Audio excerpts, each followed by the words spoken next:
Hunter dominates his little brother this weekend and goes 1-1. Jett Lawrence's bike does not look up to par. Deegan closes the gap from 22 seconds last week down to under 8 seconds. Will we ever see Chase Sexton back on a Kawasaki? And is there actually a pro circuit curse? All that and much, much more on this episode of Track Talkers.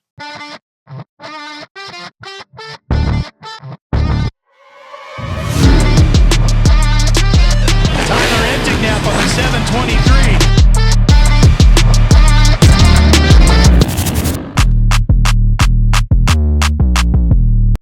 What's up, everybody, and welcome back to this episode of Track Talkers.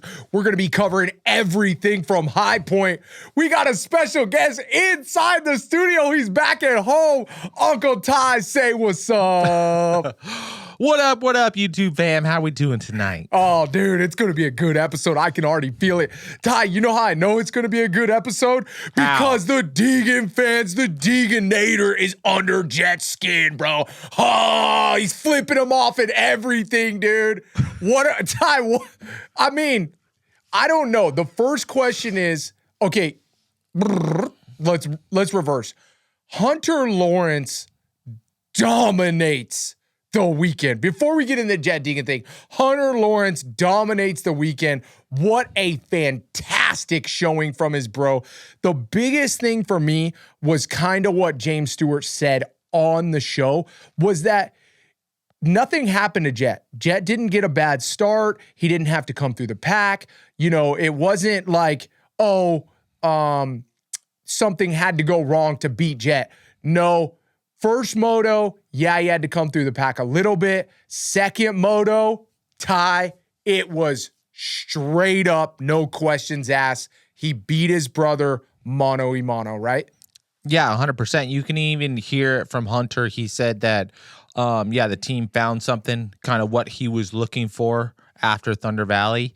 And he went and showed exactly, what he can do when he gets a machine and when he feels comfortable on the track. I mean, his last name's Lawrence, so yeah, he's close enough to Jett, you know what I'm saying? So yeah. I'm just glad it came together, and now we're tied with the brothers, 2 wins, and we have a series on our hands. It would have been very uneventful if Jett went 1-1 again here at High Point. So I'm glad that's shaken up because, bro, like I've told you before, this is probably one of the most entertaining outdoor series that I have watched in a very long time. Like, you have no idea who's going to win in the 250 class right now. Even in the top 5, it gets mixed up. And now we have huge mix-ups again in the 250 class this weekend. And then the 450 class, yeah, we're losing some guys here and there, like super unfortunate for Chase Sexton. Hopefully Eli Tomac can come back. But we still have Jorge Prados, who's riding really good. Hayden Deegan is building momentum. Jett is, not as dominant as once he was. And Hunter is looking to be a real competitor in this championship. Okay. Let's reverse a little bit, though, Uncle Ty, because you and I both seen it. Let's be realistic. So Hunter said in the press conference that they found something this week, but it didn't work. And then they went back to what he had at Paula, and he just annihilated him. Was that not what I heard? I forget. Isn't that what he just said in the press conference?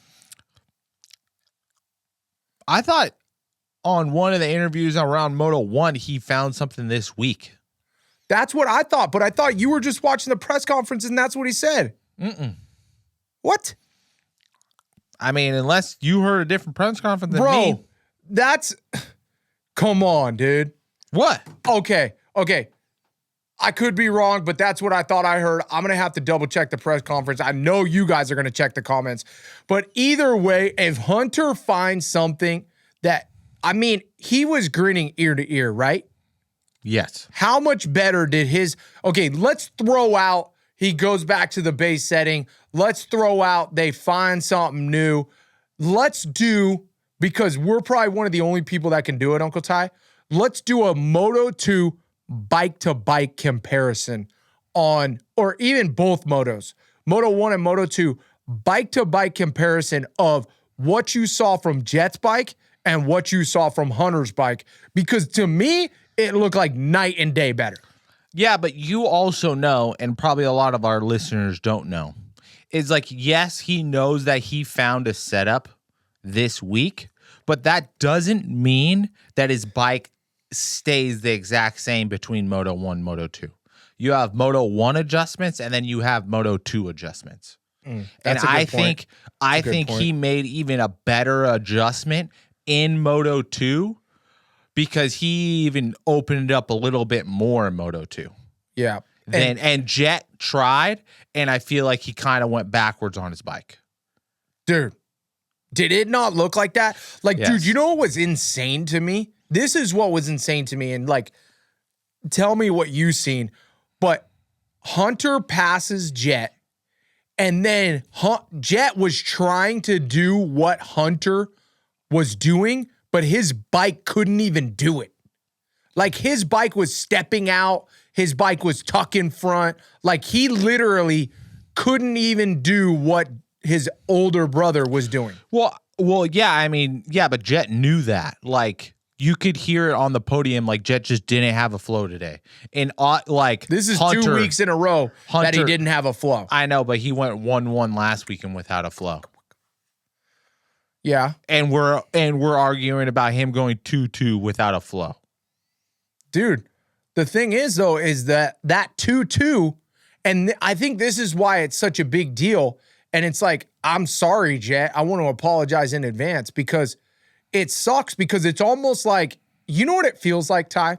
What? It feels like a little bit of like Jeremy McGrath, where you're like, you see a weakness from a guy that's so superior, and you're like, oh, finally, somebody else might have a chance. Yes. You know, and that's what it felt like this weekend. It was like the superior Jett was like kind of a little bit wounded. Yeah, you definitely saw like a little wrinkle in his sheets, kind of. Right? Yeah. But we do have 2 weeks off now.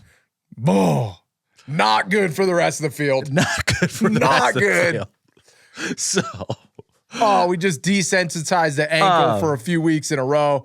We're going to take a break. We do have that to look forward to. And you know what? The other thing I was talking about in the race reaction, like the other thing I'm kind of bummed about too, is like, let's say I was wrong and they didn't go back to the pole set, whatever. Now Jett gets to go back because he's talking about doing bike setup for the next 2 weeks. You know, he said that on the podium. Like, now he just gets to go back and ride Hunter's bike and be like, oh, okay, yeah. Yep, I see this setting. This is what he was talking about. You know that they already tried that, bro. They ride each other's bikes all the time. Yes, but they were saying at the beginning of the seasons that they actually are the farthest apart they've ever been on bike setup. Yeah, I could probably attest to that, because you have Hunter, who's riding Supercross, gets a completely different feeling. That's actually a really good point, Uncle Ty. I knew I had you on this show for a reason. You know, sometimes you know why I'm here. Sometimes you question it. But Okay, so let's go back to the wrinkle in his sheets, and let's get back to the drama. Okay, Ty, are you gonna say what you said at the beginning of the show, or what, dude? No, I don't think we need to talk about that yet. What do you mean? This is the perfect setup, bro. Not really. I feel like we were just talking about Hunter and Jett, and I had a few more questions I wanted to ask you. Yes, and this is the point. No, it's not the point. We seen weakness from Jett, and you just want to rush to talking about Hayden Deegan, dude. No, I don't. Yes, you do. Okay, ask me my questions. Ask me my questions, bro. Real facts right now. Okay. Do you think Jett's gonna win the next 2 weekends, or do you think they're gonna go like moto for moto? Like, do we see, like, because now it's like the brothers go 1-1 on the day, and then, you know, is it Jett's weekend next weekend now, or do you think Hunter's gonna be, because next weekend's Redbud? Well, let's put not it next this way. weekend, but not next race weekend. Bro, let's put it this way, okay? before this weekend, I thought it was just going to be Jett for the rest of the season. I wasn't even putting it past I called me. it last weekend. I didn't say who was going to win, but I told you that Jett was going to lose this weekend. No, you didn't. You literally put in your predictions. I have it right here for the fans. Let's see Uncle Ty's predictions for... This is not the one. Damn it. Dude, you picked Jett to win. No, I didn't. Yes, you did. No, I didn't. Yes, you did. God, I wish I could go back. I wish I had the paper right now. Oh, that pisses me off, Uncle It's okay, Ty. bro. I'm totally rage baiting you. I probably picked Jett to win. Just move on. You did. I knew it. You went Jett, Deegan, Hunter.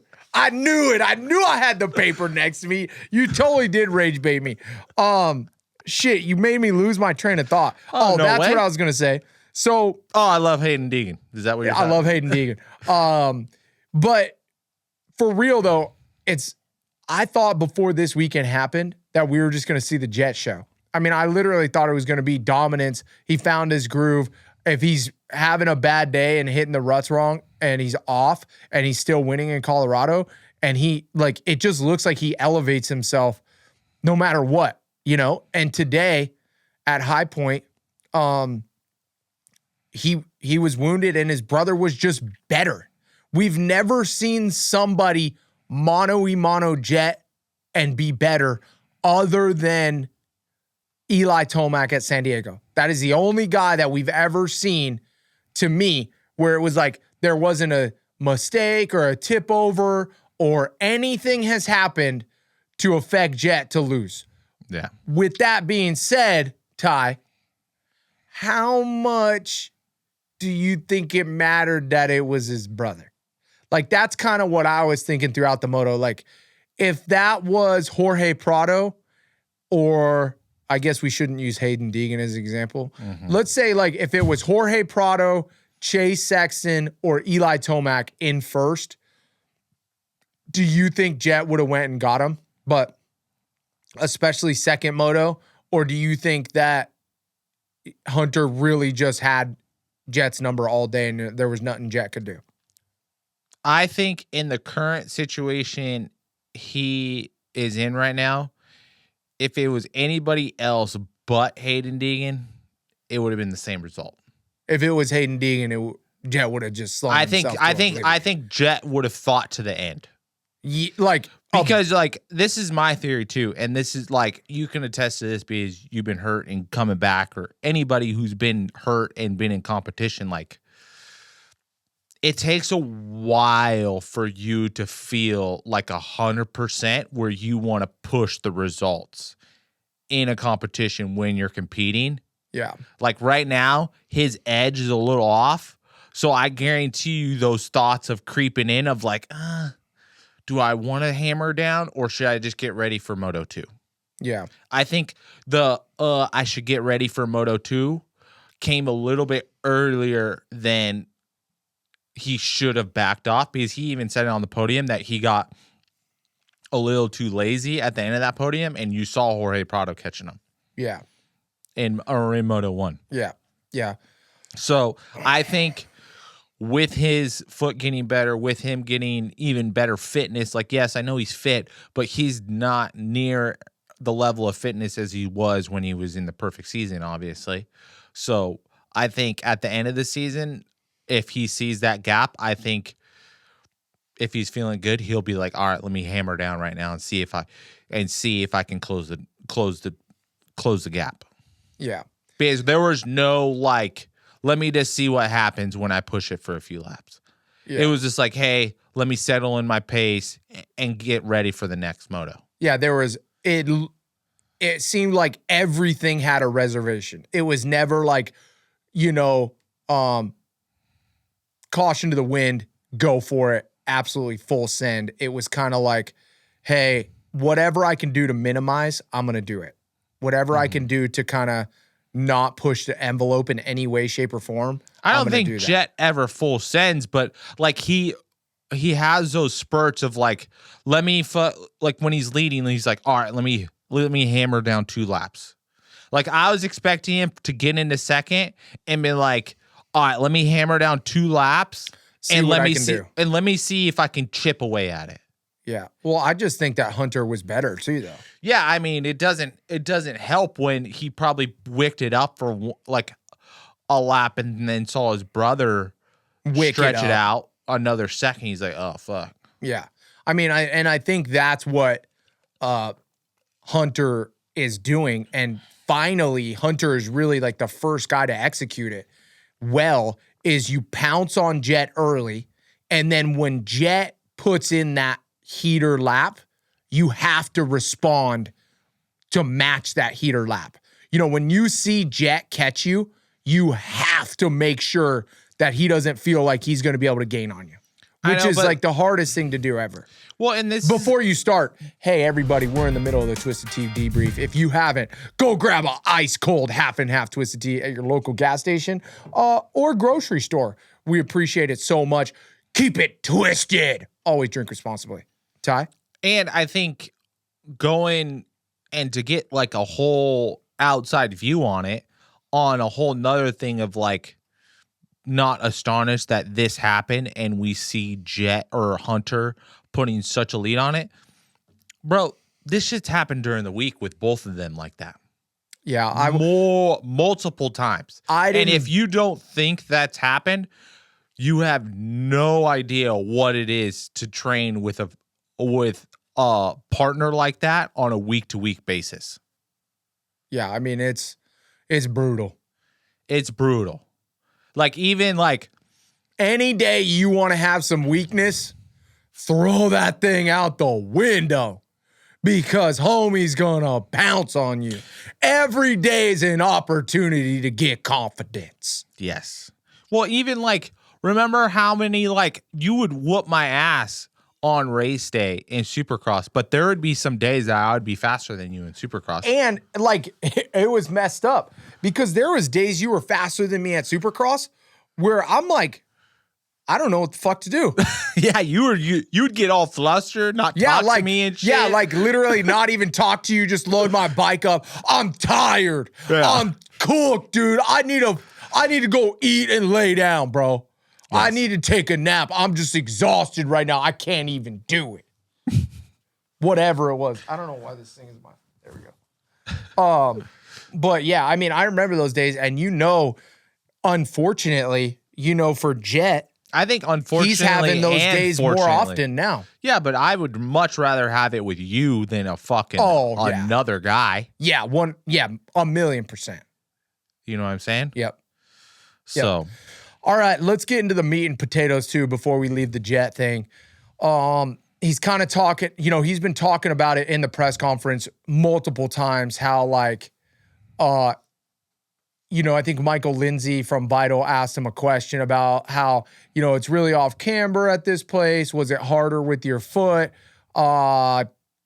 Yada, yada, yada. And he kind of talked about how, this is a really difficult track. There's no real level ground. It's definitely one of the harder, more technical ones that, I did struggle a little bit more than usual today. It was tough, yada, yada, yada, whatever that might be. In my eyes, we are 4 rounds in to Pro Motocross. The gnarliest you can get. I mean, these tracks are brutal. We're doing 30-minute +2 on the ankle, okay? This is it, Jett. Your ankle ain't getting much better than what it is right now. We're 4 weeks in. This is a month in to racing. How the excuses that you have right now, and I know I'm the biggest Hayden Deegan fan, and I want y'all to comment. Okay, comment below because I want to know. I don't want to just be Mr. Hayden Deegan, yada, yada, yada, whatever. To me, this is Jett's new norm. This is it. This is what he's going to have to deal with in Supercross. This is what he's going to have to deal with for the rest of his career because Jett is now, that's as good as his foot's going to be. Jett is now that guy. It's kind of like Pops' ankle, dude. You destroy it that bad, and your foot is kind of seized up, And that's what it is for the rest of your life. I mean, how much better do you really think it's going to get than what it is right now? Because he broke it sometime in December. Yes. I mean, we're 6 months plus a month of motoing on it. Mm-hmm. And you know how much, if you can ride a dirt bike for 30 minutes plus 2, after the third weekend, that's as good as that ankle's probably going to get as far as range of motion, balance, and pressure. Now, the pain will go away. But I guarantee you, with the amount of adrenaline that he's having, he's probably not feeling as much pain as you would think. I mean, I would probably, if I had to put a percentage on it, his ankle would probably get only like 15% more range of motion. Maybe. I mean, because dude, I know that year mark is pretty huge on an injury like that, you know? Dude, I would say the first couple months out of the cast, because you're kind of just going to adapt. The first couple months, bro, like, I guarantee you right now, his, like, scars and desensitizing that thing, he's still struggling with that. You're still struggling with that right now. I'm not talking about the pain, though. I know, bro. You're talking about range of motion. I think he still will get 10 or 15% more. And I don't even know anything about his injury, but I just know joint injuries at all, like, when you start working it, and if you keep on it, you can get a little bit more out of it. Yeah, it's not going to be perfect. That's for damn sure. It's not going to be 100% ever again. Okay, let's just lay it on the line, though. The most he's going to get is 15% more. Like, you are stoked. Yeah, 50% more of where he's at right now. Yes. I mean, dude, like, okay, let's look at my pinky. Can you guys see this pinky? Destroyed the joint. I worked this thing. It is what it is. My elbow, dislocated my elbow. I can't straighten it anymore. That's it. And I worked it. We had a kit, like one of those traction on my arm, bending it down every single day. Mm-hmm. And it was like, at that 6-month mark, you have to learn how to adapt. And at this point, he hasn't adapted fully. It's not like the Max Volan thing, but by the end of outdoors, there will be a 0%, in my eyes, there will be a 0% gain for the rest of his career on his ankle ability. That has nothing to do with how hard Jett trains, if he gets better technique, whatever that is. The ankle is going to be as good as it's going to be by the end of the range outdoors. Of motion. Yes. The range of motion, the balance of it, and all that stuff, it is what it is. Yeah. Right? I don't know. I know for sure I ain't no doctor. You called that shit last week, though. I know I did. I mean, dude, it's crazy, though, because we've been through so many injuries and we know so much about it because we have to go to the doctor so often, which is such bullshit, that we have experience. I know, but he's still it looks like he's still in a lot of pain.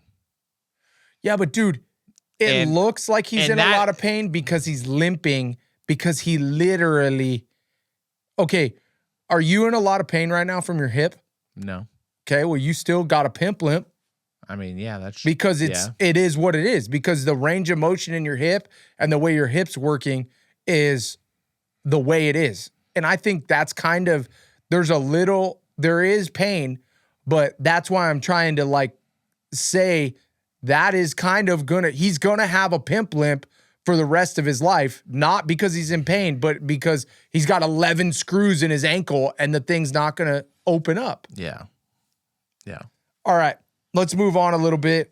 Uncle Ty before the show. Oh, how did you say it, bro? You said, if Jett's that pissed off already, what's gonna happen when Hayden beats him? Dude, We are referring to the incident that happened in practice. dude, we're Race Day referring Live. to everything. I mean, yes, The we're shit talking, the R.I.P. Jet, the Hey. fucking I love your girlfriend on that's his Hayden. shirt. That's nothing to do with Jett. No, we're We're it's the talking about culmination. Jett's. We're talking about Jett's reaction to Hayden. Okay. We're not talking about Hayden, what Hayden does. We're talking about Jett's reaction of not mentioning whose name. Man, that guy hasn't even beat me yet. And then Hayden flipping him off in practice this weekend. No, Jett flipping off Hayden. Yeah, Jett flipping off Hayden in High Point. Like, if you already have that much animosity against somebody and they haven't beat you yet, you're like setting yourself up to be a very unhappy individual after that person beats you. Yeah. I mean, the Deegan effect has taken effect. That is for sure. And he hasn't even like beat him yet. And it's going to be very... And he's getting close too. Every week he's just learning. It's going to happen. Learning. It's going to happen learning. it's going to happen this season. But Jett just better be ready for it. Yeah, and dude, I think, and I've said this over and over, you just got to be ready to talk smack back. And you got to be ready to, it's kind of like track talkers, bro. It's built on, we're literally trash talkers. Ty, the whole reason we work, bro, is because you can dish it. Imagine if I was just talking smack to you the whole time. I know, but if you don't know how to talk smack back, bro, It doesn't work. It's not good for you. No. It's not good for you. With the amount of memes now and the amount of clipping people do, bro, they'll just eat them alive. Oh. Eat either one of them alive. Yeah, I mean, all you'd have to do is when you beat him, just said, beat Hayden again, beat him again on the podium, and then just not say anything else. You know what I mean? Because it's kind of like, what do you want to call it? It's kind of like he's 100% UFC, dude. You know, Conor McGregor talked all that smack, and then he got his ass beat, and he took the L.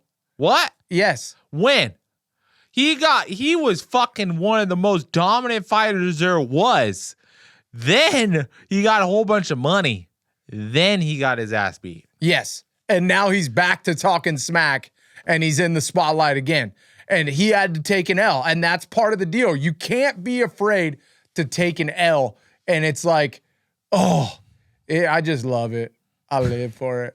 I'm like, I'm such a fan of the sport right now. It definitely makes We're in it such a fun era. It definitely makes it way more entertaining When there's some off the track antics that are involved with the on the track antics. So in the press conference, Hayden goes like, dude, I just was asking him if he was okay. and then he flips me off. And then he's like, oh no, to be honest, I said something the AMA would probably penalize me for. Oh, I mean, just kidding. Like, you think for sure he said some just straight lowball talking smack, dude. For sure. If he had to say, oh, no, I'm just kidding. That was for real. I mean, and too, Ty, did you see, I haven't even showed you yet, and we talked about this on the race reaction a little bit, that we do live after the race. At 4 hours, 59 minutes, and 40 seconds, which I think it now, I don't know, bro. I don't get the invite, dude. Yeah, I think now it rolls over into like the SMX post-race show. If you look on the podium when they're all about to get on the podium, Hayden grabs his trophy, walks behind Jett, and as he walks behind Jett, you can see him talking smack again to him right there on the podium, like live. And Jett just doesn't say anything, but you see Hayden Deegan like, I'm getting closer, pussy. Or, you know what I mean? Like, he says, I don't know what he says. I don't think he says that, but he says No, I don't something. think he would say that. He says something. And it's just like, dude, what do you do if you're Jett, Ty? What do you do? You win, dude. You win. Amen. And you just keep on winning. I mean, I'm with you. I don't know. I have this feeling that, like, the America Red Bud, it would be really cool to see Deegan win, and I think he really wants to win that. But with a week off, and then he's going to have Hunter Lawrence's bike set up, dude. Oh, that's just not good odds for everybody else. It's just not good. Yeah. I mean, Hayden needs to work on starts from here until. Which he's been getting better at starts, right? I mean, he hasn't been getting whole shots. Yeah, facts. Got to work on starts. I mean, bro, Webb has been out starting Hayden. That's tough. Well, dude, Cooper Webb's been killing it on starts. Yeah, he really has. He really, really has. And I guess they got some like $100 bet at the camp or something. Whoever gets the whole shot gets $100 between the boys for the weekend. All right. What do you think about? Did you see the part where Jorge Prado's mechanic break him on the pit board and then Hayden Deegan just pounced on it? Did you see that? No. Like in Moto 2, dude, Jorge Prado's mechanic, literally, as Jorge Prado's in the late stages of the race, Jorge Prado's mechanic break him on the pit board. In English? In English. And Hayden Deegan is like 20 feet behind him. I mean, that's just one of those lessons you learn that where you're like, okay, that's a lesson learned. Never going to do that again. Yeah. Right? I mean, literally, Hayden just put it down and forced the pass. Hey, you know I'm not like as much of a Hayden Deegan glazer as you are, but it has been very impressive to see Hayden like excel and improve on like a week-to-week basis. Because I even feel like his bike setup was even better this past weekend too. Yeah, his bike setup was definitely better. He was flowing more through the ruts. I mean, he's pretty much the best rider in the world. I'm just kidding. I did see in Moto 2, he was landing off that triple step up before the, what do you call that huge ass triple quad thing? Whatever. You guys know what I'm talking about. In the back? Yeah, no, I guess it's in the back. It's on the side of that hill and it's like a triple quad or whatever. Yeah. Before that, there's a triple step up the hill. And when he was landing that a couple times, I saw his front end just completely woof, like Jett's did, you know, and that to me definitely needed to be worked on just a little bit. Ty, what do you think, before we get into the moto stuff, what do you think about people saying that Hayden Deegan has to change his riding style or he's never going to beat Jett and Hunter? How do you feel about that? We saw Dayton Briggs talk about it, and he said, Dayton Briggs on his TikTok said, I don't think that Hayden will ever be able to beat the Lawrence brothers with the riding style that he has right now. And then we saw Jason Thomas say that this track is not good for his riding style. He over pushes it into the ruts and the deep ruts and the, you know, the thickness of this track it just doesn't cater to the way Hayden Deegan rides. What's your input on that? I mean, he was on the same second as the Lawrence brothers, so in Moto 2. So he was a 2:05.5, and then Hunter was a 2:05.1. And then Jett's best lap time was a 2:05.8. So I think Interesting. I think 2:05.1 for Hunter, 2:05.5 for Deegan, and 2:05.8 for Jett, and that's best lap times of the moto. Yeah. Wow, that's pretty impressive.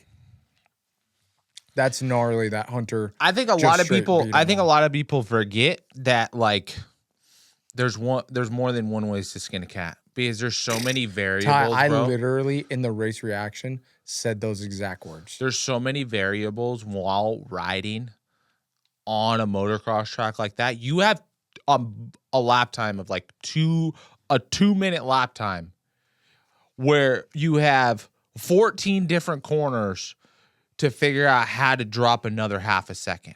Yeah. Like in some lap times that I saw from Hayden, there was mistakes he was making that like added up to a half a second. Yeah. So it's just about him being perfect, being able to ride in a spot where he can still make a little bit of mistakes, but be on pace. Like he still needs to be refined as a rider of going that pace. I think he has more bike setup issues that he has to adapt to with riding the 450. Yeah. Because like don't get me wrong, okay? Like Jett is phenomenal. But Hayden Deegan rides very similar to Eli Tomac. And very similar. I think Eli Tomac on like Geico Honda days or like dude, no way. Or like beast mode. Dude, Bro. I literally said this exact same thing. Without you hearing what I said, it was almost identical. It's very, very similar. And then two, what a lot of people like don't realize is that, dude, there's only a certain speed that you can go on a dirt bike. Oh, with that setup especially. I mean, with the setup or period. Yeah. It's not just a forever just you keep on going up. Like the equipment has to improve. Like you have to do different things, but there is a peak, and like Hunter, Jett, and Hayden and the Conan brothers are on it. Yeah, but it's also, this is what the fans understand this, but as a pro, you definitely learn this. Is like there's like a consistency curve and a speed curve. And when you get to the top, like where Jett and those guys are at, and when you get to an elite pro level, that consistency curve and that speed curve get so close together that you have to be, how do I want to say this, Ty? Like the consistency is going to almost be just as important as the speed. Yes. Is that right? That's right? The consistency and the speed have to be identical. So that's how you get better. It's not going to be like Jett and Hunter and these guys. They're at the peak of speed. Look, dude, how are you going to tell me you can go that much faster when the three best in the world are running within a second on a 2-minute track? That's telling me that's pretty close to where the limit is.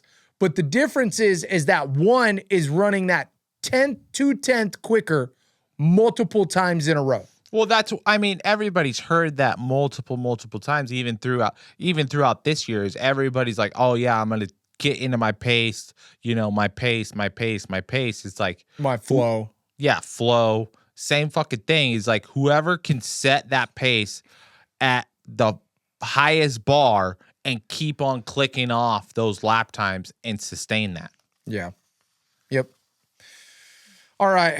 Is there anything else you want to talk about in the brief? Yeah, the 250s? No, we're going to talk about 250s right now. Cole Davies goes 1-1. Julian Beaumer throws it away in the first moto, but goes 2-2 still, and really showcases what he has. Joe Shimoda 3-4 for a third overall. Levi Kitchen 6-5, and then right now I want to say we got to look this up, Uncle Ty. What do you keep looking at on your phone? I'm looking at the overall results right now. Right now, check this for me, Ty. What? How many points is Joe Shimoda from Levi Kitchen? I think it's like 1 point or something. I'll tell you right now. I think Levi has the lead by like 2 points or 1 point or something really, really close. Levi Kitchen has the red plate by 1 point. Wow. 2 points by Juju Beaumer and 7 points by Cole Davies. Okay, so that's so we have a four rider battle for the championship. Wow. I mean, Seth Hammaker is still at 134, so he's in it, but he is 16 points back. Okay, let's talk about Seth Hammaker a little bit. Oh, the loop out. The Larry loop out. Have you ever Almost- done that? Nope. I mean, of course I've looped out, but not in like a race situation. I've looped out, but I've never looped out on a single that I couldn't control. Right?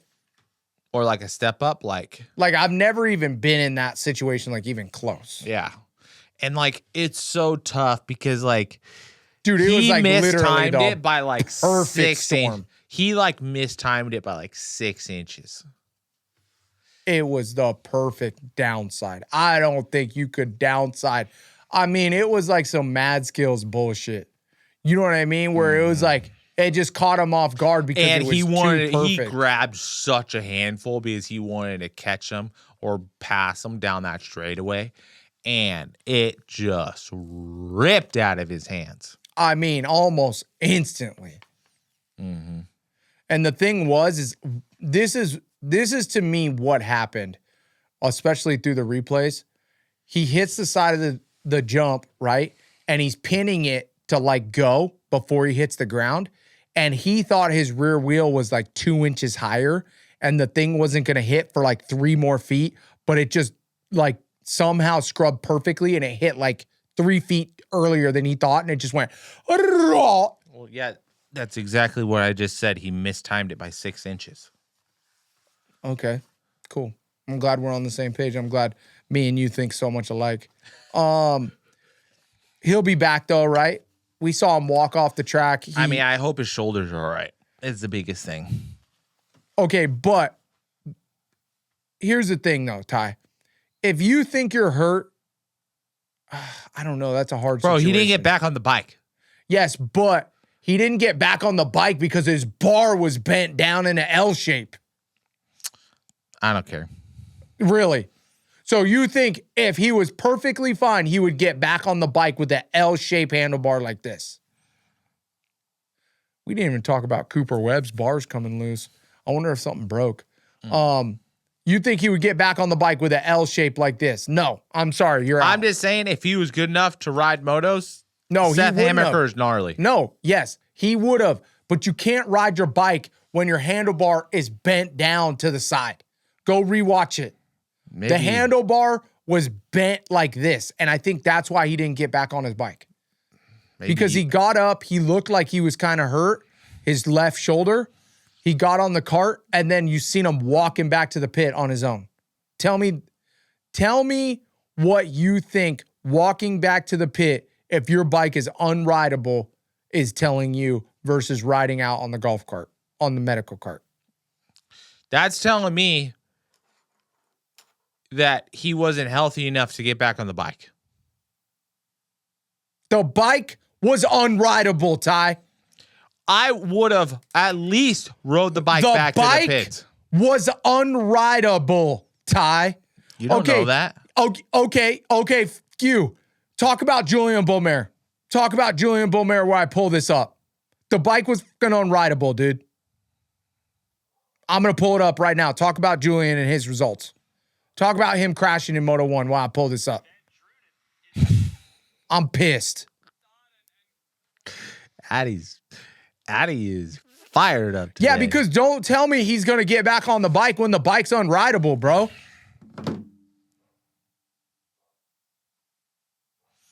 Bro, this guy. Dude, how gnarly was Van Drunen that the oil just fell out of the bike. Okay. This is my theory.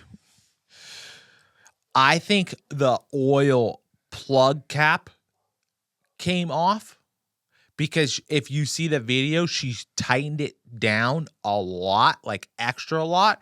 And with her just not knowing English very well, she said oil plug. Okay. That seems more, I like that. Okay, Ty, does this bike look rideable to you? Let me see it.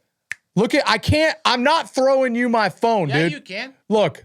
Yeah, you can. We're in the same studio. Bro, I can see 2 grips. Look at the handlebar. Can you guys see the handlebar? Tell me the bike's rideable. Uncle Ty. What? Is it rideable or not? It's rideable enough to get the checkered flag to get some points if we can. Tyler, here, take my phone. You ready? I'm going to toss it to you. Oh, that was a fire toss. Is that rideable? I mean, yeah, it's bent down, but it's rideable. Ty, it's past his radiator shroud. Bro, I saw Cameron McAdoo race with his nutsack out, dude. Oh, shit. That's a fact, too. Oh, I forgot about that. Dude, that bike's not rideable. I'm sorry, bro. My boy went straight to the cart to sit down. Yes, but then he walked back to the pit. He walked back to the pit. My boy went straight to the cart to sit down. He didn't even know what his bike was. He didn't care if the fucking bar was bent, if it was running. He didn't care about getting points. Because he was in shock, nothing. Bro. He didn't know what happened. No, My boy Seth was in shock. Adam, stop talking over me, bro. Your boy was in shock because he was feeling some shoulder pain and he knew that he couldn't get back on the bike. Yes, 100%. He was feeling shoulder pain. But you know damn well it's about 10 minutes later when you find out, are you rideable or are you not? Not by that look. He knew that he wasn't getting back on the bike. Let's see your toss. Guarantee you're hitting something. Come on, dude. Oh, not bad. The fact that I tossed it good enough to where you didn't even mess up where it was is pretty impressive. Okay, the official word on that is Seth Hammaker couldn't ride his bike, and that's why he didn't get back on his bike. Yes, it is. Did we talk about Julian Beaumer, or did you? I mean, my boys solid. This is why he's getting the factory ride next year, bro. Signed, sealed, and delivered. Signed, sealed, delivered, bro. He knew what the job was. He's like, oh, Casey Cochran, bro, B team. I'm gonna pass him. Oh, that's a guy we should talk about. Man, that was cool to see, bro. I know. Finally. I was so stoked to see him up front and get a whole shot again. Because you know what that does to you as a rider, people? That is huge. You're like, because, bro, that is Casey Cochran in these first 3 weeks, black cloud over him day in, day out until that moto, bro. Literally. Just like, fuck, I suck. I'm never going to get back there. I don't know if I can do this. Yep. What the fuck am I going to do next year? I don't got no ride. I don't got no people calling. Tough. I mean, after this weekend, he probably got at least a phone call. I would hope so. All right. And then I have a couple theories on Winnebago Whispers is turning out to be a fire segment. Okay. Cole Davies, the Kiwi. Bro. This is what I said in the race reaction. Absolute legend. Absolute legend. Tell me your reaction to this. He finally showed us what we seen at Hangtown, but until he can get back on the podium consistently at Redbud, I'm not going to call him a full championship contender. I'm saying if he's on the podium at Redbud, he's in the fight for the championship. I mean, he's in the fight for the championship right now. What are you looking up? Well, he didn't go to Redbud last year. He's single digits down. So, yes, he's in the fight for I was looking at the competitors in the championship right now. So, we have Juju Bonamere. But, dude, Joe Shimoda, what did he Levi do last Kitchen. weekend? Didn't he finish like 8th? What did he finish? His front brake was out the whole moto. This is true. And when you're a technical rider like Cole Davies, bro, you gotta have your front messes brake. you up. Yeah. Okay. So you disagree with me then? He's in the championship. He's just the top. No, dog? I don't disagree with you. I think if you had to rank these guys 1 through 4, Joe Shimoda, Levi Kitchen, Julian Beaumer, Cole Davies. Oh, really? You would put Cole Davies last. Right now, because of his inconsistency, yes. If he's on the podium. I love Addy's statement, bro. Hey, because of the inconsistency, he just went 1-1 at High Point. Dude. Bro, the whole fucking 250 team, 250 squad's been inconsistent. My boy Levi Kitchen just went 6-5. Hey, Ty. there goes my theory out the window. Yeah. I mean, I don't know. It's just hard to bet against Joe Shimoda. Levi Kitchen had better starts this weekend, had a bad weekend, still ended up fourth. Cole Davies went one whatever at Hangtown, then was inconsistent but did good at Paula, and then Thunder Valley inconsistent again, obviously the front brake issue, and then goes out and gets 1-1. This is why I'm saying if he goes out at Redbud and he's on the podium, he now jumps in to either the 1, 2, 3 spot for favorites in the championship. Honestly, he jumps. Joe Shimoda probably isn't going to change. It's really, is he going to be better than Levi Kitchen or not? And that's what we got to find out at Redbud. Because I will tell you this, in my eyes, Cole Davies has a higher potential of getting off the gate better consecutive times than Levi Kitchen. And that's really what it's going to take in this 250 class, is being in the top 3 to top 5 every single start towards the end of the season. And I believe in, if I had to put my money somewhere, I would put Cole Davies has the ability to do that better over Levi Kitchen. Oh, really, Eddie? You want me to just poke holes in your statement? You know who is the only rider that hasn't been out of the top 5 this whole entire season?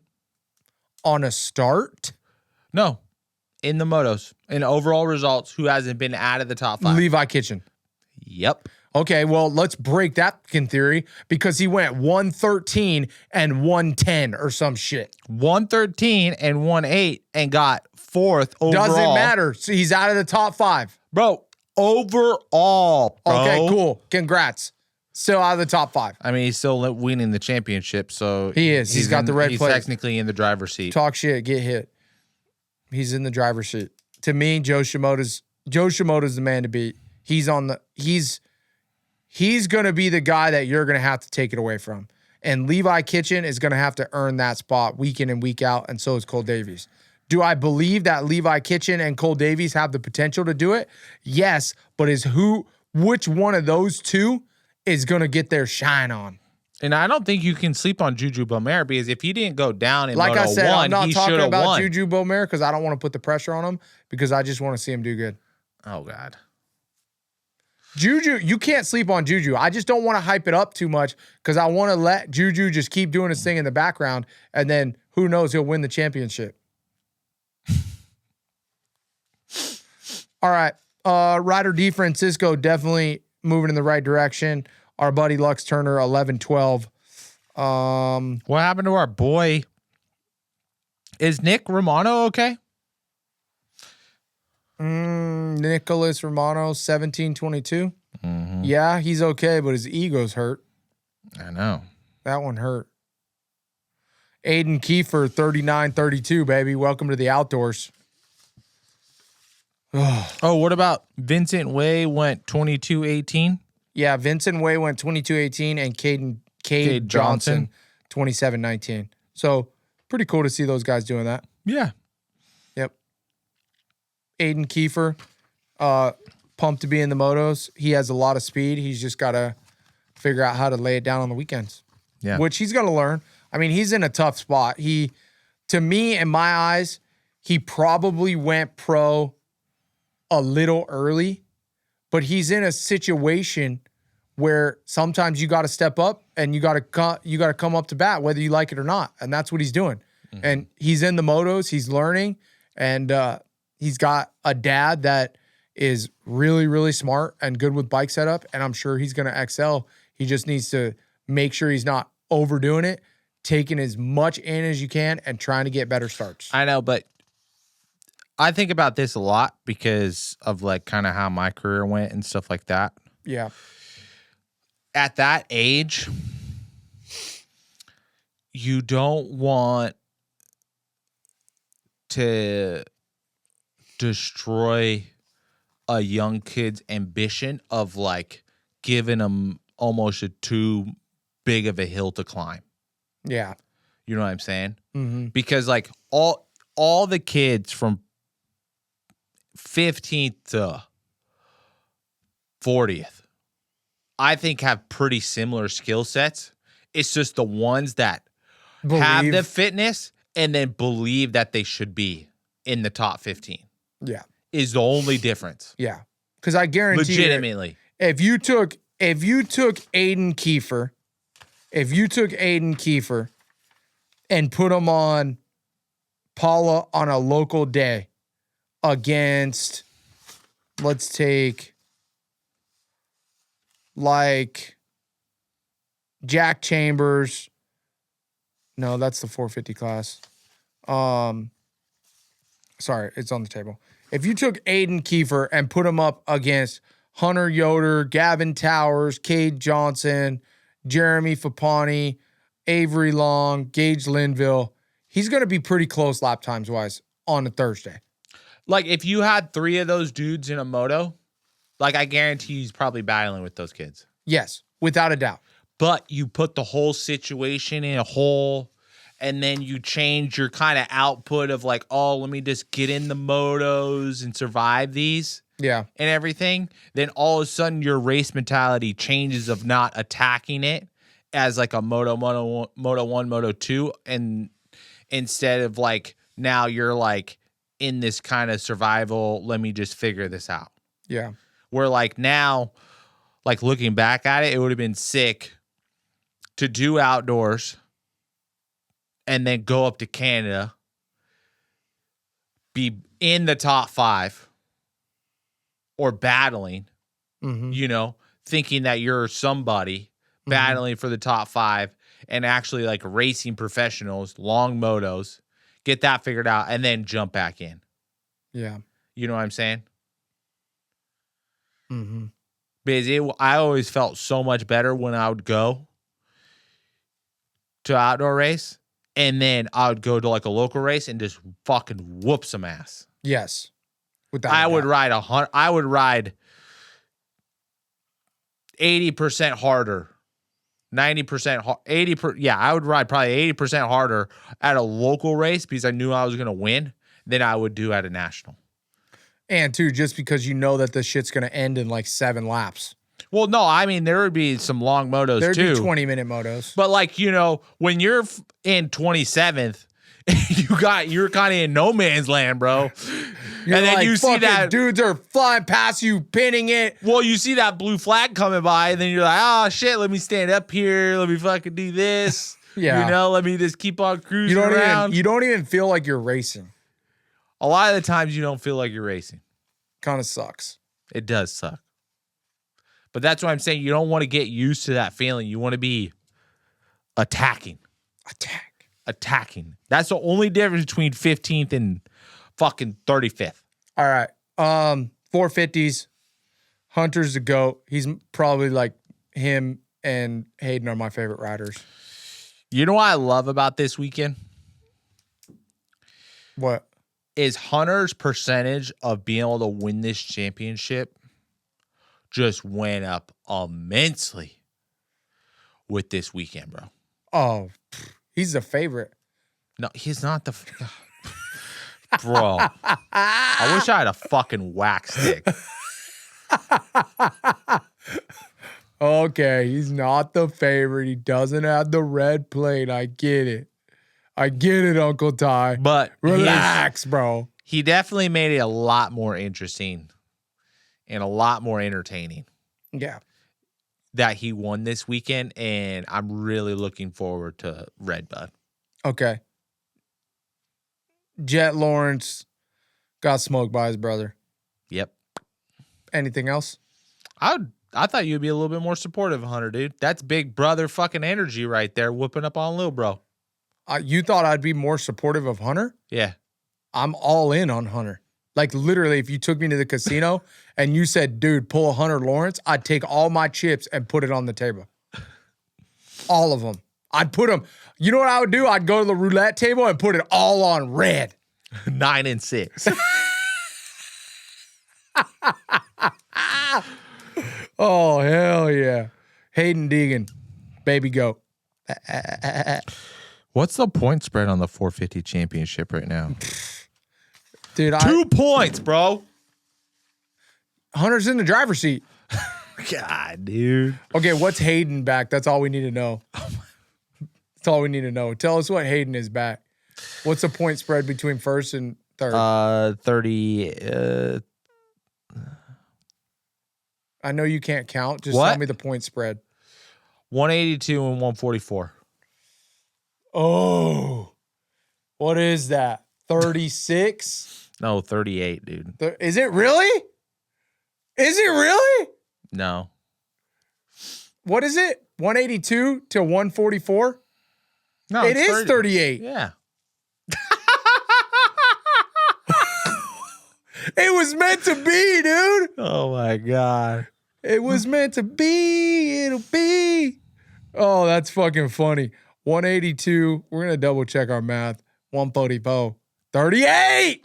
What's up? 38's 38. Okay. Damn, in one weekend, my boy Dylan Ferrandis dropped from 5th to 8th.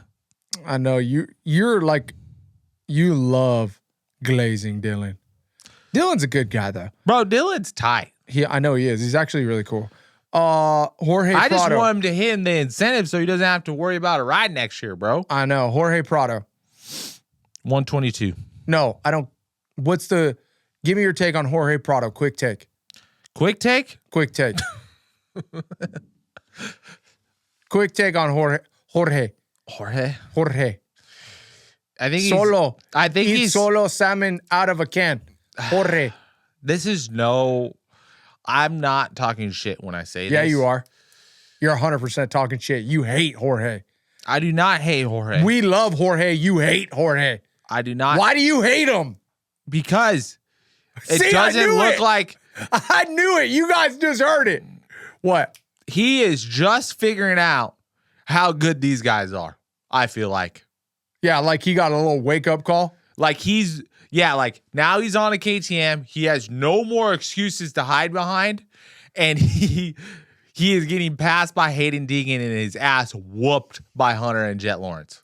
What about how he got straight up passed and fought for his life against AP? Yeah, I know. And AP passed him. Like straight up. Yeah. Okay, now So, this do all you goes think- back though. This all goes back to My expert analysis. Jorge hater. We love It Jorge. doesn't look like I'm gonna get a Jorge jersey. he is as fit as he should be.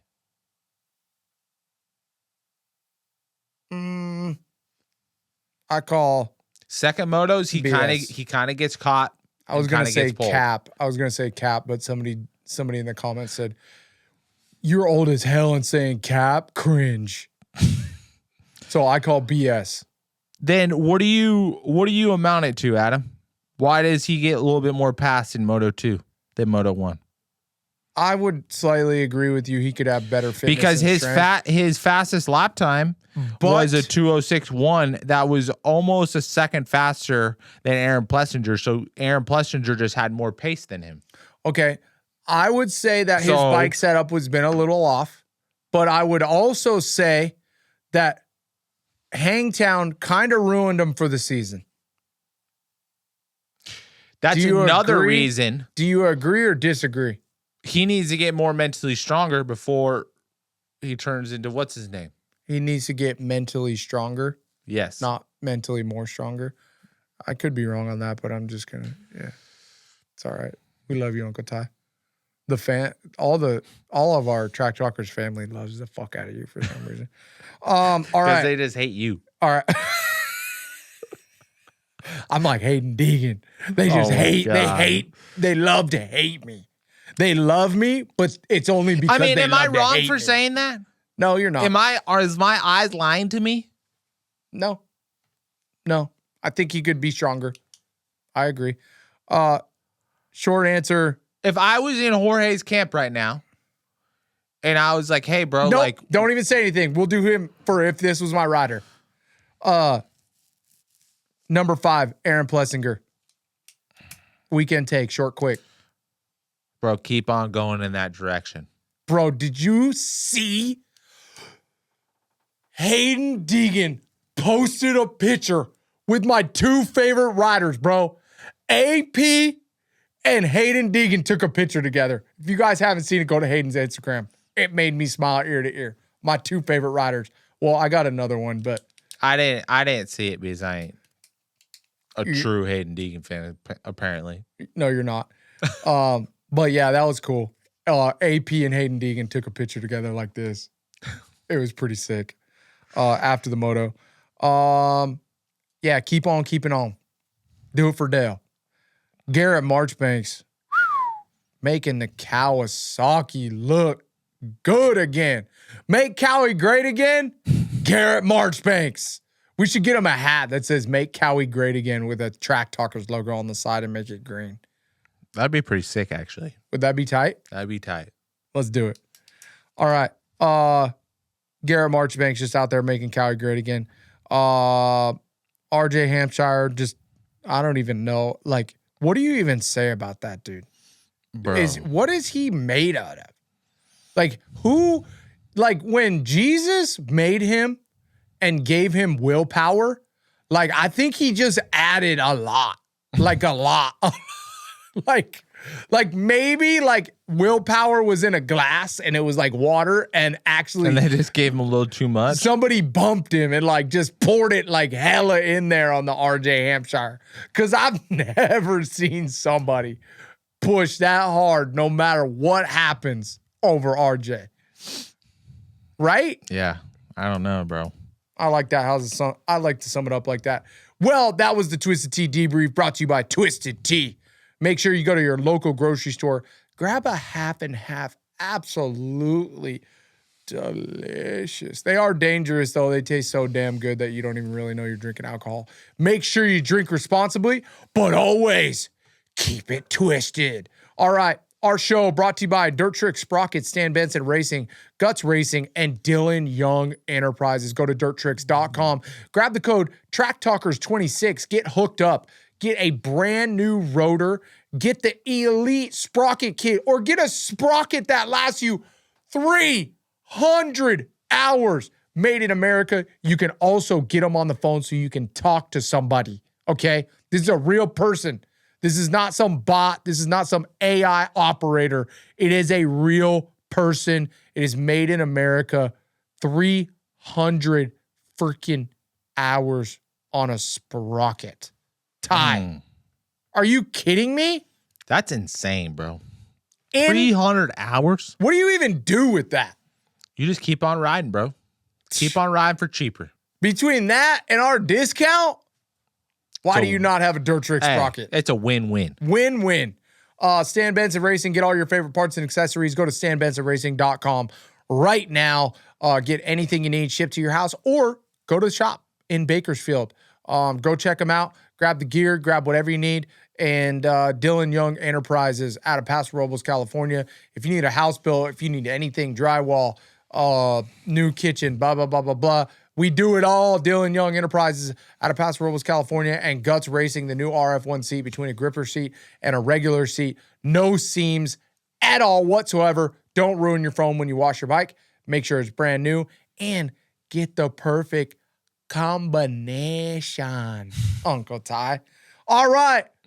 Guess what, Ty? We're moving into it.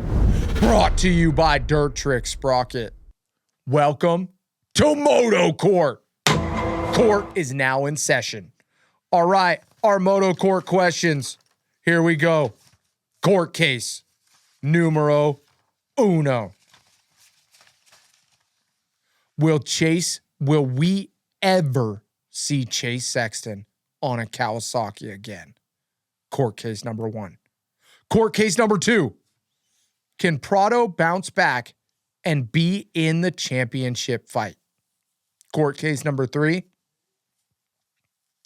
Will Hunter Lawrence win the outdoor championship?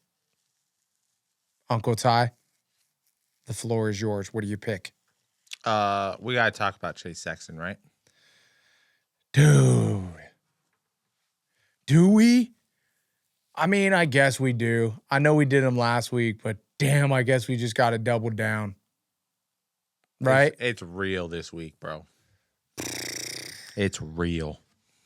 Why did I just get the feeling like on that post? Why did I just get the feeling like it seemed like somebody else wrote the post? I could be wrong. But dude, like when I seen that, did it just feel like both Kawasaki and Chase Sexton went like this? I wouldn't say that at all. You don't think so? No. Like, obviously, you don't ever want to see an athlete get hurt. But, dude, I think Chase needs a break from Kawasaki, and I think Kawasaki needs a break from Chase. I could be wrong, but that's just the feeling and vibrations that I got. Yeah. I think, to be honest, this, and we're going to argue this in Moto Court. I'm sorry for cutting you off again.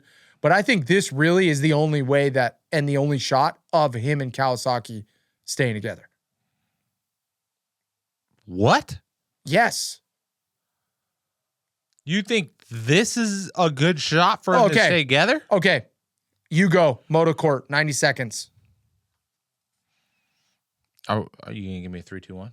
3, 2, 1, go. This is the perfect opportunity for Chase to cut ties with Cowie. All right. We have a 6-month recovery. We have minimum. We have a lot of time to talk to teams. We have time to figure out other sponsors of Monster Energy, Red Bull, blah, blah, blah.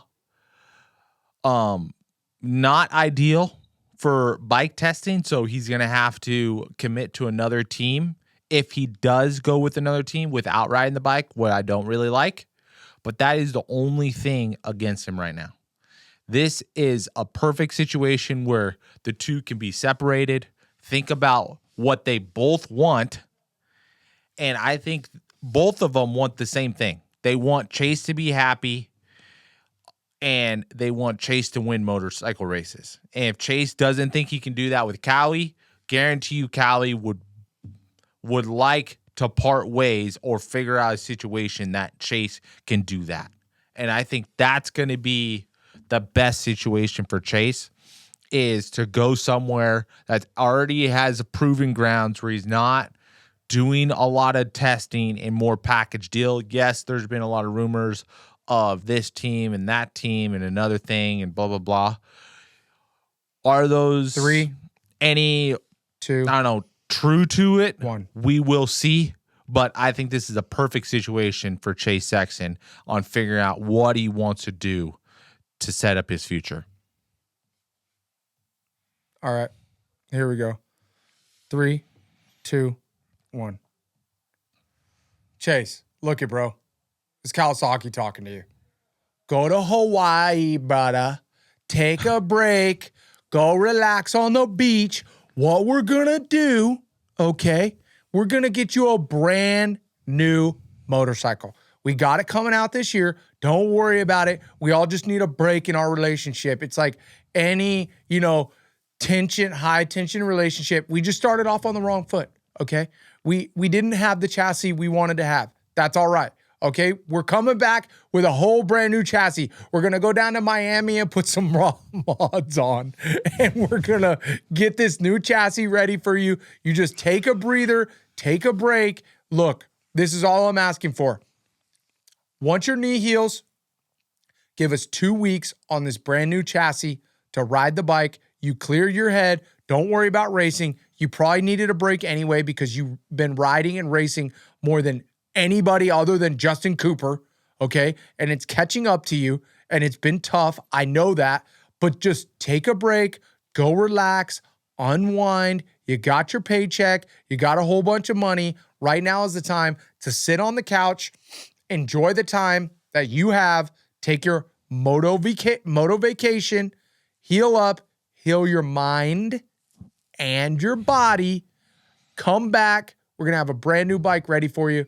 We're going to test that shit, and we're going to win a championship in 2027. Let's go. I think I lost that. I think I lost this round of Moto Court. I don't know. I mean, to be honest, percentage pie. This is What to do you got as far as percentage of Chase Sexton coming back in 2027? 90 on a Cowie? Yes. 99% he doesn't come back on a Cowie. 99. I mean, I know that's messed up. It's realistically probably, I would say 70-30. You took the words out of my mouth. Yeah. You took the words out of my mouth. But I'm going to say it's 70-30, bro. It really is. Unfortunately, this is what I've learned about this sport, okay? When we don't hear about what happened, most of the time it's a technical difficulty. Electronic. Something, okay? And that is not a fact, people. We do not know what happened. We cannot say that for sure. But what we do know is when nobody's making a statement, something went wrong that shouldn't have went wrong. And there has been a whole bunch of BS statements on YouTube of speculation and stuff like that you can. Well, Cowie also said, Cowie did make a statement that they looked at the data and nothing happened. And then Michael Lindsay and what's the other guy's name? Lewis.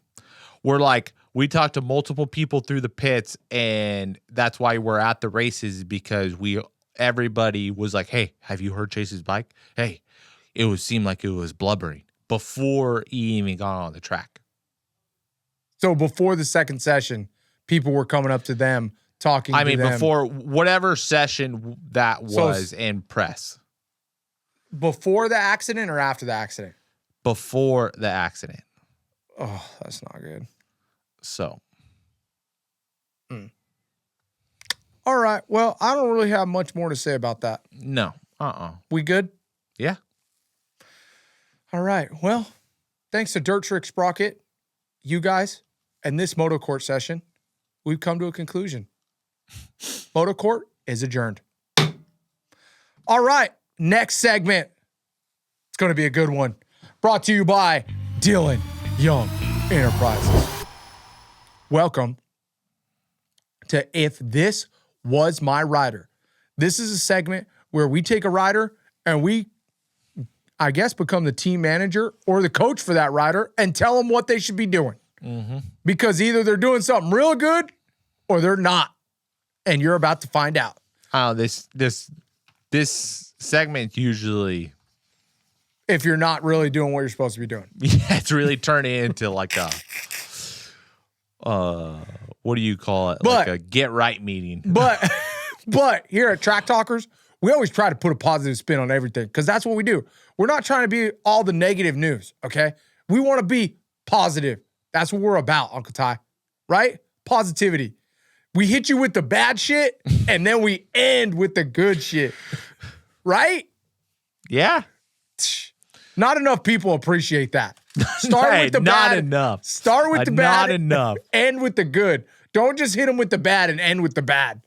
That's not what we want. If This Was My Rider, brought to you by Dylan Young Enterprises out of Paso Robles, California. If you need a house built, foundation, drywall, kitchen, bedroom, shit, a houseboat, Uncle Ty said. Shit, a studio. A studio. We'll get it done for you. Dylan Young Enterprises out of Paso Robles, California. All right. If This Was My Rider, well, I have two written down, but we said we'd do another guy. So we got Seth Hamaker, Chance Hymas, or Jorge Prado. Who do you want to do? We're going to go Jorge. All right, let's go. You ready? Yes. 3, 2, 1. All right, Jorge. This is what we need to do, bro. We can't really adjust the fitness aspect right now. Can't adjust it. Even in this week off right here, okay? Even in a week off. Just leave that alone. Keep on maintaining. Keep on doing your schedule. Do what you need to do there. But we need to get back to grabbing whole shots. Get back to it. If we're going to be learning from these Lawrence brothers and trying to beat Hayden Deegan, your weakness is riding around other riders late in the moto. We need to get that whole shot, get that lead stretched out as far as we can from our competitors so we can hang on and grab that checkered flag and get those consistent results. Where is this Jorge whole shot Prado that we all have heard about coming from the MXGP? That boy needs to come out and needs to get these starts, because these East Coast tracks with this roost and all this sand, it's going to be imperative that this guy breaks out some hole shots and breaks up the monotony of these Lawrence brothers just grabbing every single hole shot along the way. Straight up, bro. Where's Prada? Your dada, fool. You know what I'm saying? Like, that's what we need to see. But don't you think, like, he needs to get back to getting hole shots? Like, what are we doing? Yeah, JT nailed it, dude. Why aren't you getting the whole shot? Not like a top 5 start, the whole shot. No. All right, Prada, your dada. Dude, I hope someday that he gets a butt patch that says Prada, your dada. It's never going to happen. No, Maybe the not. boys at Fox could do it. The fact that James Stewart's the only one that calls him Prada too is insanely awesome. Okay. Jorge, bro, you're looking good, dude. You look great first motos. You're fast AF. We know you got it in you, okay? We need to go back. We need to make sure we're as efficient as possible. You're eating a lot of the solo cans of meat, staying healthy. I know Uncle Ty hates you and doesn't think you have the Hate's fitness. a very strong word. Dude, I know Uncle Ty hates you and thinks you don't got fitness, but I think you do. I think what you have to do is, like Jett Lawrence said, you just got to find your flow. And he said that after the race too. He couldn't find his flow anywhere. Wait till my boy Prada, your dada, finds his flow, okay? The other thing is, I do agree with Uncle Ty. It's the harsh truth, bro. You got to get good starts. You got to be starting the whole shot again. We can't be top 5, whatever it is. And if that's because your bike setup is getting away from a whole shotting style bike setup and going to something that's more efficient on the track, we need to go back. We got to get out front. And when I say out front, I mean numero uno.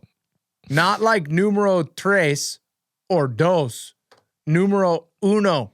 Okay? Number 1. That's where you need to be, because you still need a little speed. Whether, I like you, I don't like you, it doesn't matter. You're still not quite fast enough. You're not as fast as you need to be. And you need to do what Deegan's doing and be there enough to try to catch the toe, to see the lines that those guys are doing, and to try to find that level of speed that those guys are at. And the only way to do that right now is to get the whole shot. So whatever we got to do bike setup wise, whatever we got to do in that particular area, we have to go back to a whole shot getting bike setup. I don't care if it's too much on the track. I don't care, if we got to go back to more motor. I don't give a shit what it is. We need to be number 1 out of the gate. All right? Yep. Anything else? No. We're breezing through the seggies, dude. Is that really it for If This Was My Rider? Yeah, I don't really have anything more to say. All right. Well, Jorge Prado, I love you. Ty hates you. I don't know why he doesn't like you. It's super Dude, weird. hate's a very strong word. I don't know why Ty doesn't like you. It's not that I don't like him. Dude, I don't know why you have this weird thing out for Prado. I think it's because JT hyped him up so hard. It's so true, too. Dude, like, I don't think it's... Why does JT just glaze the Euros so hard? Like, anybody not from America, JT Well, because just JT, loves I them. mean, give JT some credit. Like, he is in the MXGP community. Okay, For sure. cool, great, But, like, fantastic. Well, that's what I'm saying. Why you does he get always lost just in the love them? sauce of seeing them and seeing how good they are. And, like, he saw Jorge Prado be so dominant in the MXGP. But, like, he even mentioned it, like, in Supercross this year. Oh, if he can do this outdoor, like, just wait.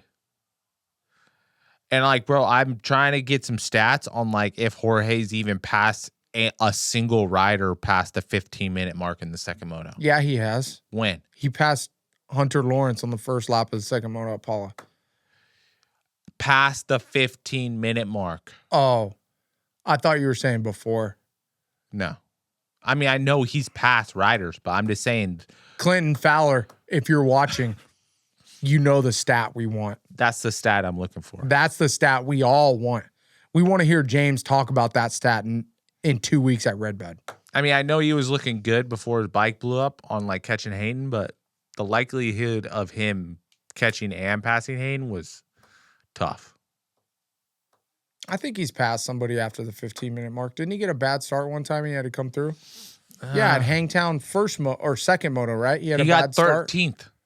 Yeah, so he for sure passed somebody after the 15. I guess not for sure. Either way, second moto aggression. I would say it's a weakness it that he needs to become his strength if he wants to win in this riding group. I agree. I don't care if you get a whole shot and put down the most 5 amazing laps of your life. Yeah. Hunter, Jett, or Hayden, when any of those three is going to be in second, and they're going to chip and chip and chip and chip away at you all moto long. Yeah, just relentless. Relentless. Relentless. Relentless. It's true, though. It's true. It's very true. They're just going to they're going to be like RJ Hampshire. Like, you could literally knock him down on the ground, and he's just going to get back up and fight to the death. Yes. And that's how those guys are. Yep. It is. It's true. All right. That's it for If This Was My Rider, brought to you by Dylan Young Enterprises. If you haven't, go to in Paso Robles, California. If you haven't, hit them up. Yeah, anything you need. House, foundation, drywall, kitchen. Like I said, Dylan Young Enterprises. He is the one. All right, guys. You know what time it is, Uncle Ty. Welcome to this segment, your favorite segment, our favorite segment. Maybe the best segment of the show. I don't know. It's too hard to tell because we have so many great segments. Welcome, everyone, to Winnebago Whispers. This is a segment where we talk about what we hear in the pits. It might be true. It might not. It might be a rumor. Shit. We might be full of shit. I don't know, but you know what it is? It's going down inside the motorhome. We're talking about it. So let's talk about it. Okay. Chase Sexton's camp is supposedly talking to Honda and Star via Real Housewives of Moto. That's where we're going to start. Allie posted it. I don't know how Allie gets this information, but she is on it. What's your thoughts? Honda and Star? Yes. I saw Johnny Hopper and what's the other guy's name? I'm not sure. Coach Rob or something like that. Yeah. Johnny Hopper and Coach How did I Rob. remember that? You pulled that out clutch. Yeah, I did. They had a huge video on Star Racing Yamaha. But nobody knows. They're like all the videos I've watched, there's like it's major speculation right now. Which it's just like if you can kind of cross like logically in my eyes. Why do I feel like the guy in that meme? Is it The Office? It's not The Office. It's that other show where he's got like a bunch of yarn pins and he's all like tweaking. I mean, out. bro, you can kind of cross a lot of teams out. You know, so like, and where is his landing? Speculate last week. Like this was it. Yeah, this was it. Like, and there's no way he's going back to Honda. Yeah. Joe Shimoda's coming up on a 450. Yeah, next okay. couple He years. might not be going back to Honda, but what about Quad Lock? I could see him at Quad Lock, bro. If he's gone through this whole process, right? If he's gone through Honda, KTM, and Kawasaki, and he knows that he looks back and he's like, damn, the Honda was actually really good. Dude, you could go, hey, look it. This is what you could do. You could go over to Honda and be like, hey guys, which somebody at Honda, and this is all a rumor. This is my thought process right now. This is a rumor. This is the chain reaction of what we know that potentially would be a conversation. Yes.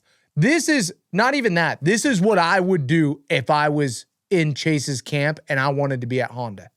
I would go over like this with a puppy dog with my tail in between my legs, and I'd be like, hey guys, there's a lot of shit going down, and we just want to win, okay? And this was the bike. Against my rider? What? You want to win against my rider? Let me talk. We want to win.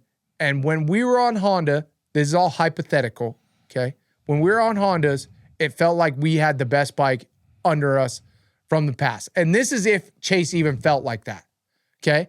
And he goes like this, hey, I know you guys are helping out Quad Lock, and I know we're not going to be on HRC. There's a 0% shot. What do you think if I go to Quad Lock, how much help could you supposedly get me if I signed with Quad Lock? That's what I would do. That would be my conversation. If there was a conversation. Wouldn't you do that? Because you know damn well he ain't getting on HRC. 0% chance. Yeah, he ain't getting on HRC. No way, bro. If you're Lars and Brandon and all those guys, you are so stoked with the Lawrences. They're professional. They're clean cut. They're the exact image that you want. I know, but like, they're both super fast. Do you potentially want that even to be a thing where Chase is on a quad like Honda battling your two guys? That's a decision that you got to make. But that's like the potential decision of like, higher up in Honda of like what they want. Yes.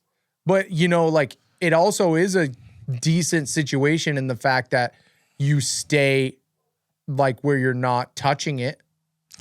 Yeah, I mean, it's definitely a potential spot where he could land, but there's definitely some things, major hills he has to climb in my eyes for him to land there.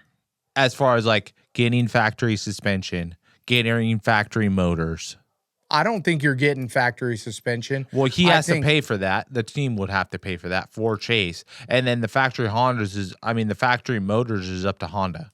I think you're using whatever suspension company Quad Lock already has. So you have to be happy with that. And I think you get from Honda, you maybe get a motor, a couple transmissions, and that's it. And then the rest of the chassis and the wheels and all that shit is kind of up to you. Yeah, but then that means if Quad Lock gets Chase, they're going Supercross and Motocross full time. Ooh, didn't think about that. That's a potential hiccup. But I'm sure your Reeve would figure it out. You would definitely, gnarly. Let's just say you had everything lined up. I mean, this has to happen quick for budgets for next year too. Yeah. Like, then you can go to potential sponsors and be like, hey, we have Chase Sexton. Can we get X amount to do Supercross and Motocross next year? Yep. But that would have to happen in the next month. Yeah. I mean, realistically, to me, like I said, that's a full hypothetical and if this was me, maybe not if this was me, but if I was in that situation, that's what I would do. Now, to me, it really seems like if Chase were to move from Kawasaki, if he can even get out of his contract, because apparently he's in a 3-year deal. Yeah. So this could all just be this is just the first 6 months. Yeah, this could all just be bullshit. Mm-hmm.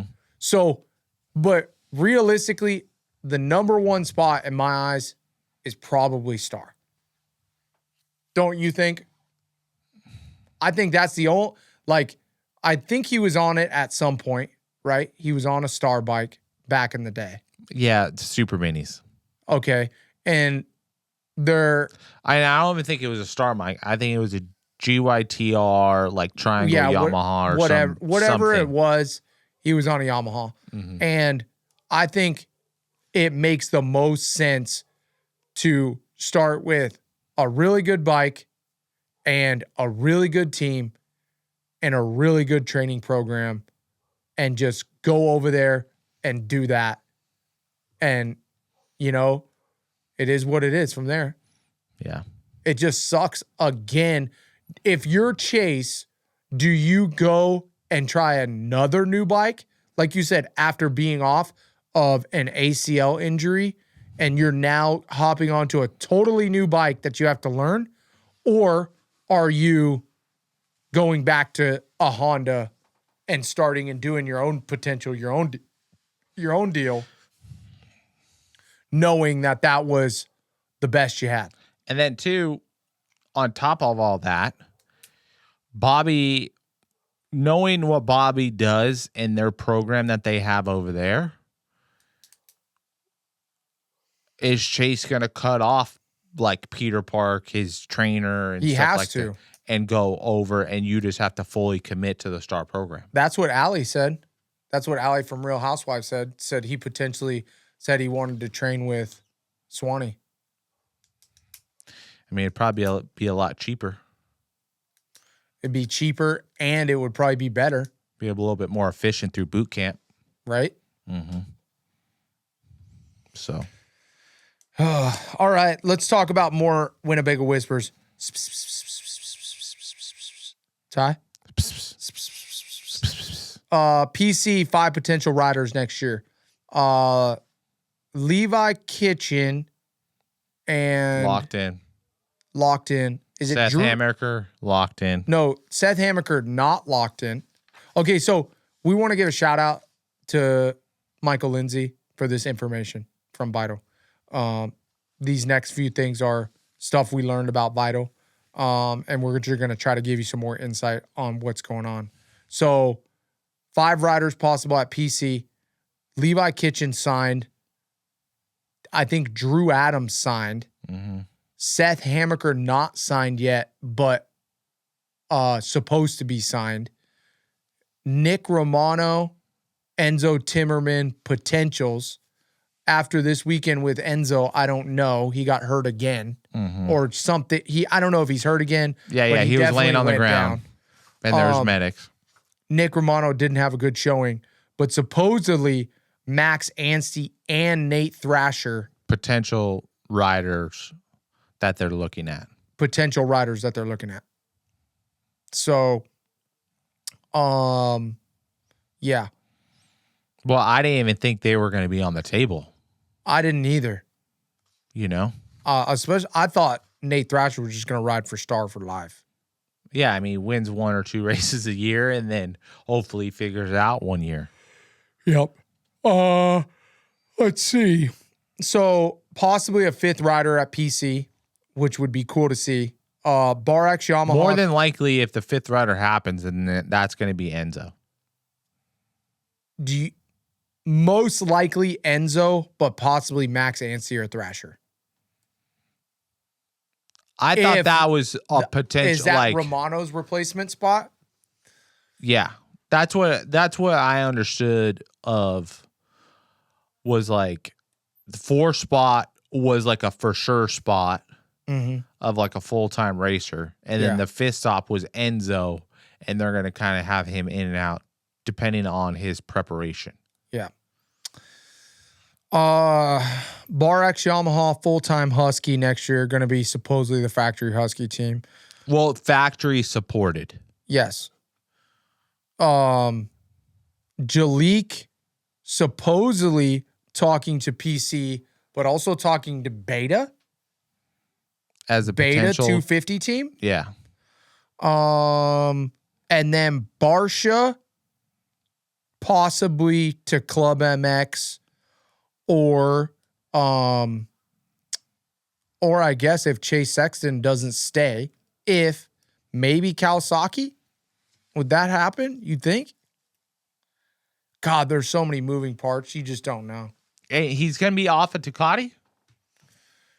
Dude, yeah, that's from what I hear. Barsha's not. I don't think Barsha's back at Ducati next year. I thought he rode the Ducati really well in Supercross. Dude, I think he's out. I think he's out at Ducati from the things I heard at Vital. So, yeah. I mean, that's pretty much it for Winnebago Whispers, right? Well, and then Cameron McAdoo is more than likely going to Quad Lock Honda. I mean, that's because supposedly Mitch straight up told him he wasn't there. So I'm like, you can bank on McAdoo going to Quad Lock. Mm-hmm. We're gonna know a lot in the next month. And then two, we're gonna hopefully have some new shit coming out this week, because with the weeks off, that's where some riders kind of do a little secret trip and go ride different bikes. Yep. I think one of the big ones that has to fall in place for 250 is Nate Thrasher, because I guess he's been talking to Triumph. All right.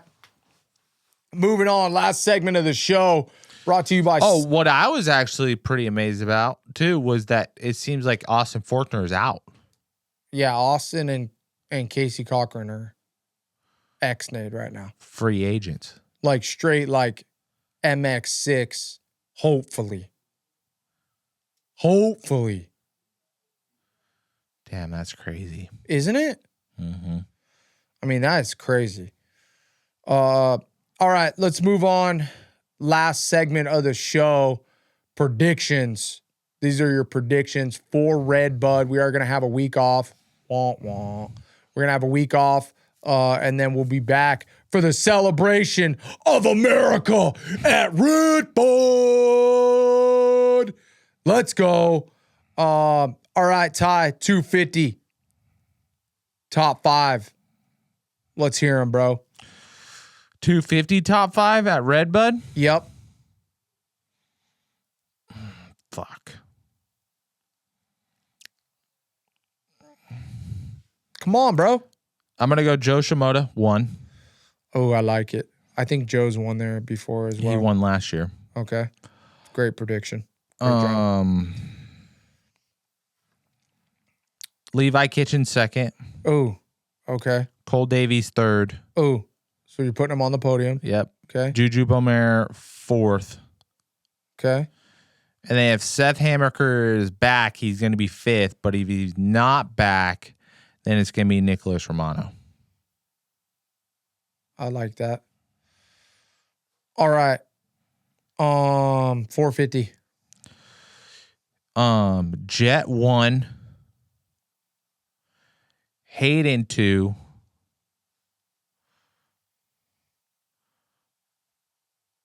Yep. Damn. Jorge 3. Hunter 4. Garrett 5. Damn.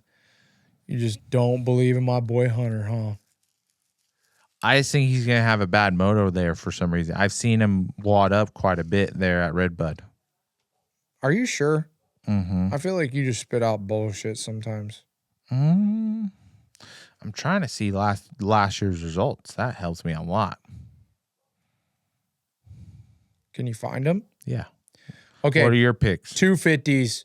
Joe Shimoda. Cole Davies, P2. Because Cole Davies is going to jump the leap almost every lap. Juju Bomer, 3. Levi Kitchen, 4. Seth Hammaker, when he's back, 5. 450s. I don't even want to say it. Jett. first. Hunter, P2. Hayden, P3. Jorge, P4.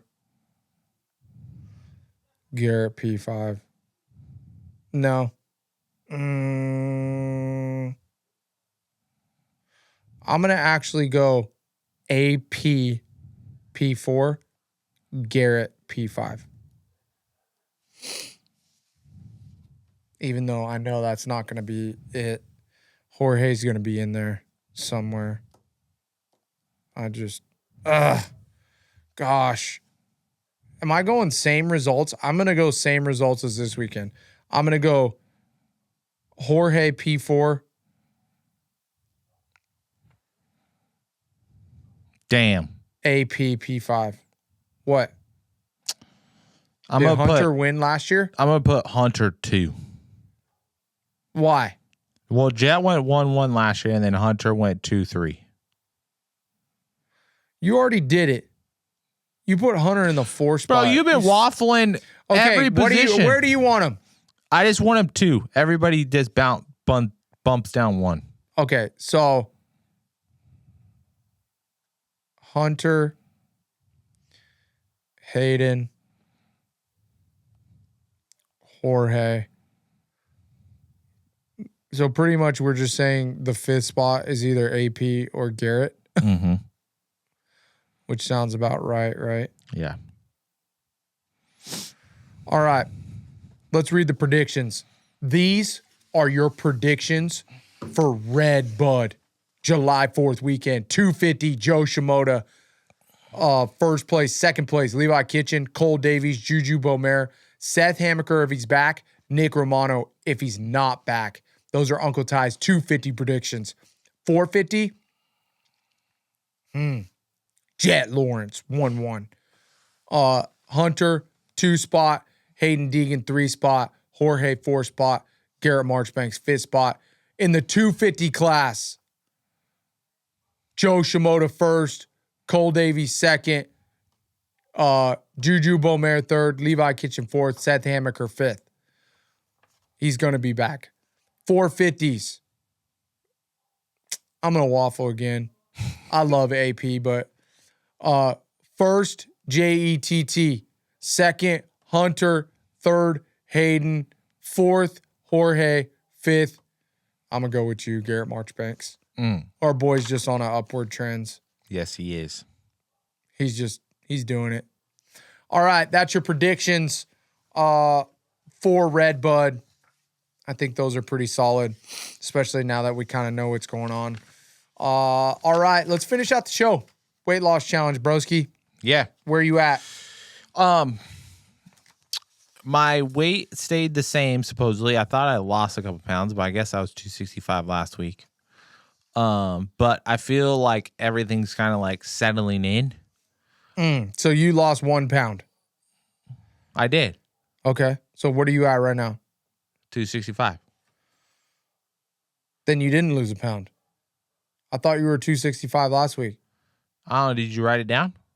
I thought I did, but it doesn't have it on here. I don't know. I didn't think I was 265 last week. Okay, so you're whatever you are, you're 265 right now. I'm 265 now. So you started out at 269 or 272? 272.